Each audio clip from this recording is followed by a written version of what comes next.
আজকে আমার ভাইপোর ইচ্ছা হয়েছে সে আমার কাছে স্নান করবে, আর আমি এই ছোট্ট আবদারটা তো ফেলতে পারি না। আমিও বললাম ঠিক আছে চো, তাহলে আমি তোকে স্নান করিয়ে দিই। চান করবার দরকার আছে। কি? আজকে তোকে তো চান করবো। তোমরা তো শুনতেই পেলে কি বললো আমাকে। সাবান তেল এনেছিস?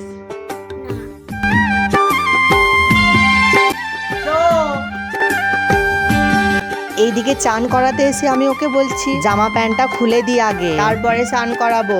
আমাকে বলছে আমি জামা খুলবো কিন্তু প্যান্ট খুলবো না, আমি এখন বড় হয়ে গেছি। আর এটা শুনে আমার খুব হাসি পাচ্ছে। তারপর আমি ওকে বললাম হ্যাঁ ঠিকই তো, তুই অনেক বড় হয়ে গেছিস, এবারে তোর বিয়ে দিয়ে দিতে হবে। এটা শুনে আবার ও লজ্জা পেয়ে গেল, আর ওর এই রিয়াকশনটা দেখে আমি তো পুরো হেসে পাগল।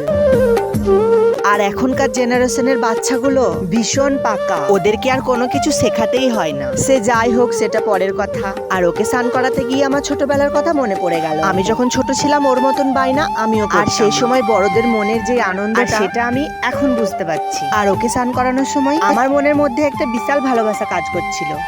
আর হ্যাঁ, তোমরা কিন্তু আমাকে কমেন্টে জানাবে তোমাদের কার কার ঘরে এরকম ভাইপো ভাইজি আছে যারা আমার ভাইপোর মতো এরকম মিষ্টি মিষ্টি আবদারগুলো এসে তোমাদের কাছে করে। আর ভিডিওটা আমি এখানেই শেষ করছি। আবার দেখা হবে পরের ভিডিওতে। টাটা বন্ধুরা।